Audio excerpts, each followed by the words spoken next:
Let's look at the weather. It's a warm old evening in many parts of the country. 26 in Auckland as we go to air, 29 in Christchurch right now, and we're in for a warm, dry weekend, but it's not likely to last, with Tropical Cyclone Gita expected to reach New Zealand early next week.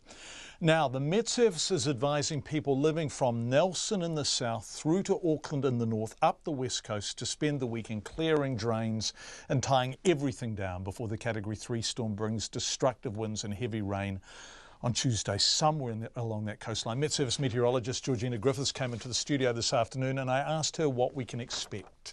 Well, tonight it's still a Category 3, an intense Category 3 system. It's not that far off Noumea at the moment, still tracking west, but expected to start moving south tomorrow, overnight tonight and tomorrow. And of course, MetService will inherit all warnings and responsibilities with Cyclone Gita once it crosses 25 south. Still is a very vigorous system, still is a tropical system actually. And at that point, we're going to have a better idea once it starts to come out of the tropics and transitions into an extratropical system.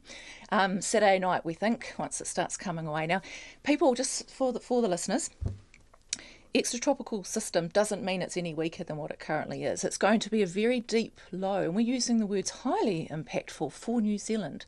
We do know it's tracking directly to New Zealand. It will make landfall somewhere in New Zealand, and the D-Day, it looks like Tuesday. At this stage, highest confidence on Tuesday impacts and into Wednesday.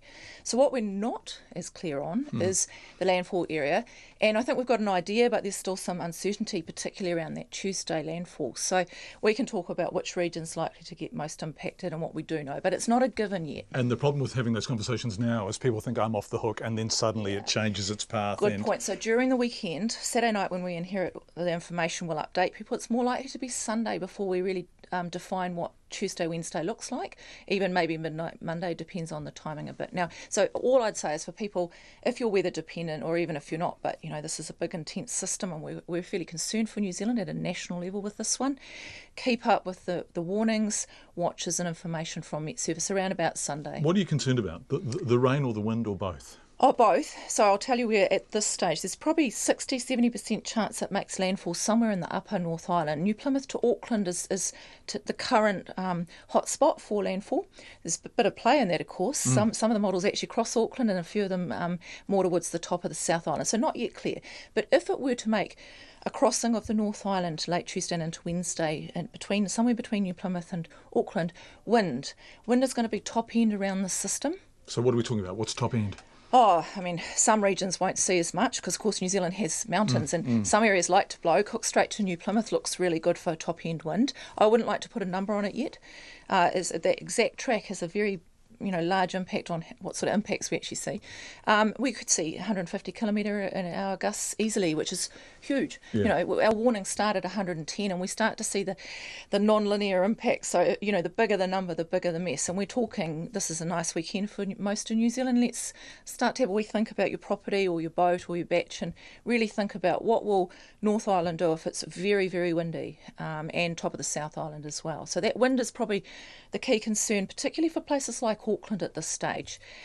Rainfall, lower North Island if it makes that New Plymouth through Auckland track, and that's if, remember, 60 to 70% chance. Looks really wet, very wet, really large warning amounts of rainfall, potentially flood making. I would use the word flooding.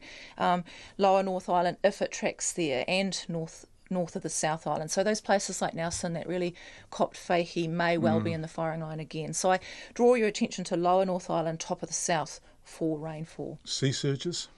Yes, so this is going to depend a great deal on timing. Does it come in on a high tide and where? So regionally that's very dependent. Does it make landfall somewhere between New Plymouth to Auckland, or is it Auckland itself, or is it the top of the South Island? Again, too early to tell detail, but yes, coastal storm surge with a very deep centre. We might be seeing something below 980 as it comes on, which is adding a lot to our sea level. So the only good piece of news we've got is that we don't have king tides, but I'm not sure for some specific regions, and of course we'll update hard on Monday morning.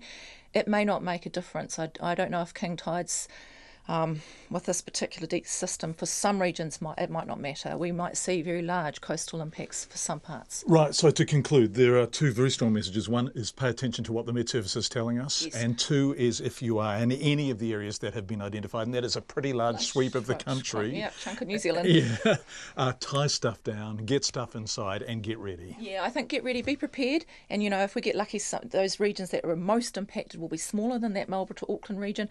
But I'd be prepared for this one. We're keeping close eyes on it. Georgina Griffiths, excellent forecaster for the MetService.